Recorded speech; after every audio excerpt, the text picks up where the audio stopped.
Now, this episode seems to mainly lean on the political and authoritarian structure of most worlds, which I'm quite pleased. There are still some funny, hilarious moments in here, so I think I'll start off with the hilarious moments, and I'll get into political stuff. Seeing Kunai going to pretty much one of the territories Luna was supposed to take care of, but let's face it, Luna's only a young child in a way. Teenager, yes, but still not really old enough or truly responsible enough to take care of an entire territory, which is like a village.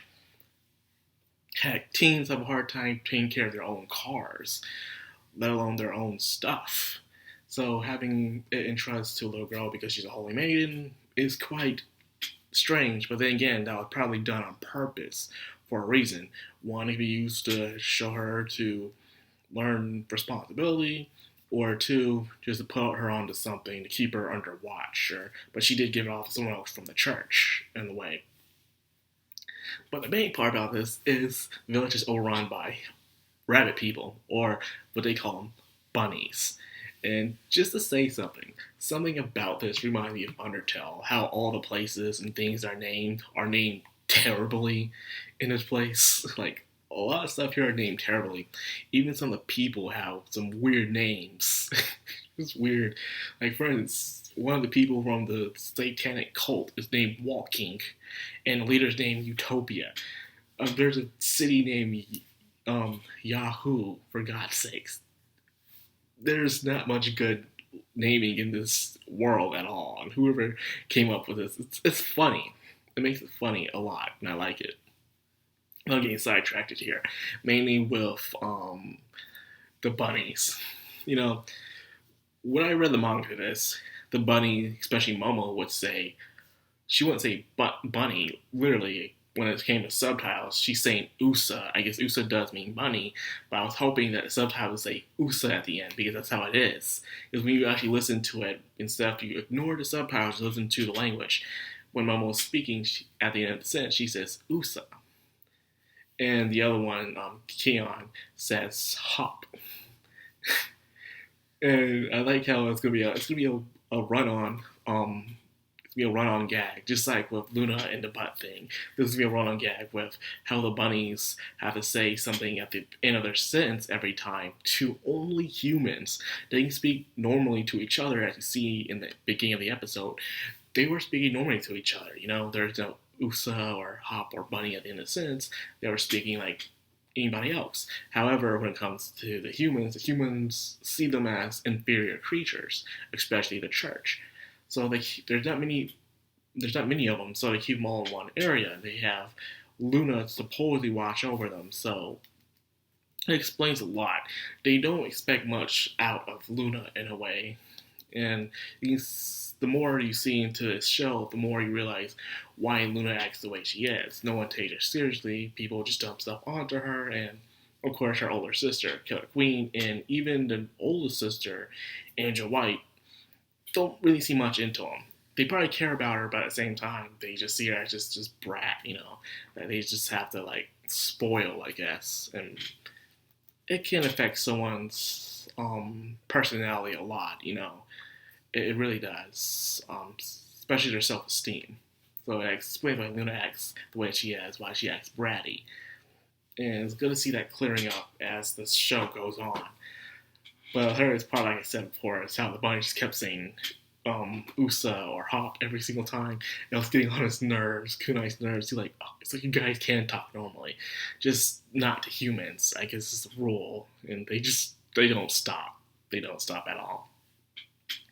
So I guess he's going to make this place more of a stable base. Only a hospital next to a hot spring, because every anime needs a hot spring.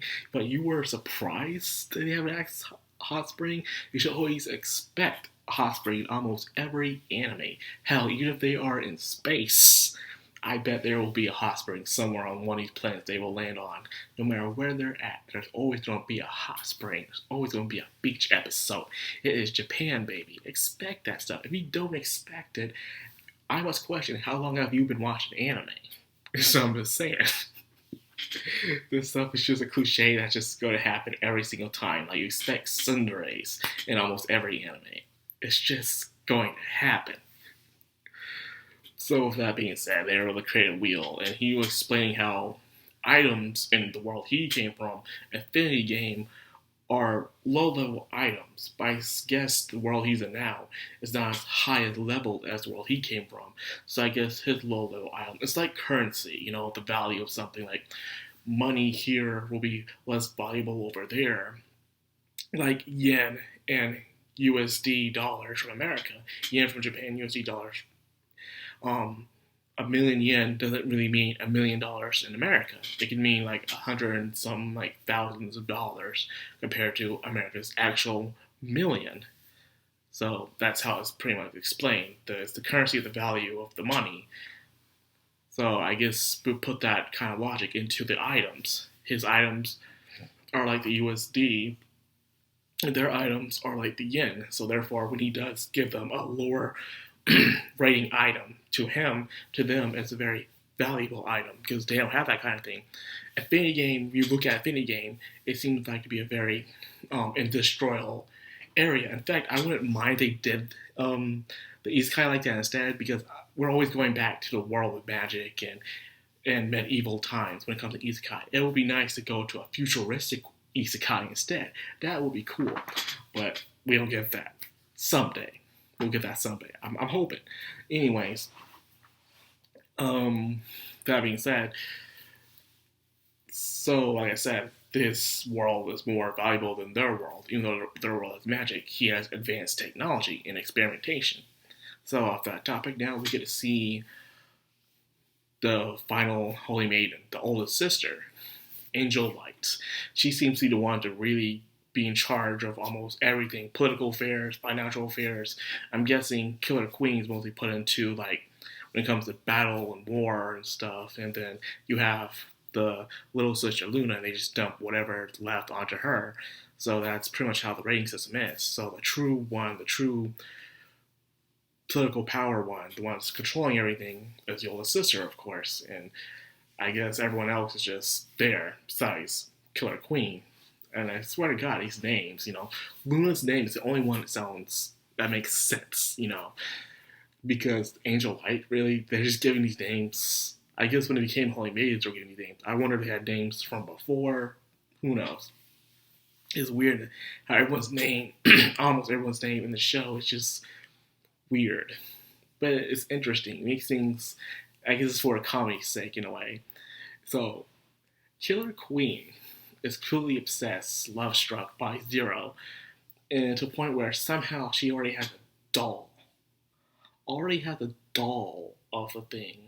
It's like, how did you get a doll? You saw the guy once and already you know every image of his face downward. I can barely remember people's names when I meet them for one day. I can spend like 6 hours with someone for an entire day and I'll forget their name the next 2 days. That's unbelievable right there. Then again, some people have better memory than I do, so there goes that. And the final thing I guess I'll talk about is also with the satanic area. So apparently they did summon their own demon, another demon lord was summoned, and Kunai was that demon lord. He defeated that demon lord. So they're trying to gather up more sacrifices for Hades to get stronger. They really want to take down the church. So hopefully, as the show goes on, we can see more of a satanic church instead of just being these minor villains to actually bring some actual damage to the show, because that would be really interesting to see. Besides, I'm saying that we need something. I am enjoying the way the show is going. I'm not taking it seriously. It's a comedy. It's mainly comedy, There'll probably be some sadder at that moment, probably through it, but I don't expect much. I'm just expecting hilarious comedy going on with some interesting characters, and that's pretty much it. So I don't expect things to get that serious just yet. It's not that kind of storytelling, which is okay. It was nice to have something to be eased up on now, every now and then, and I like it. Very much. So I'm not here for the animation or the good art design, but I'm here for the characters and the hilarious journey onward, in a way. And then I was also thinking about him and Lord Ainscown from Overlord's situation. I still don't know how Ains from Overlord stays in that world that he's in. It's never really explained, or at least not explained yet. At least here, it's being meddled upon. The mystery of how he was summoned there. So at least we have that kind of foundation going on and why he's doing there. It makes more sense than Overlord. I do like Overlord more than this, but I do like it when at least with an isekai, things are at least explained in a way. That's something that this show does compared to what Overlord didn't do.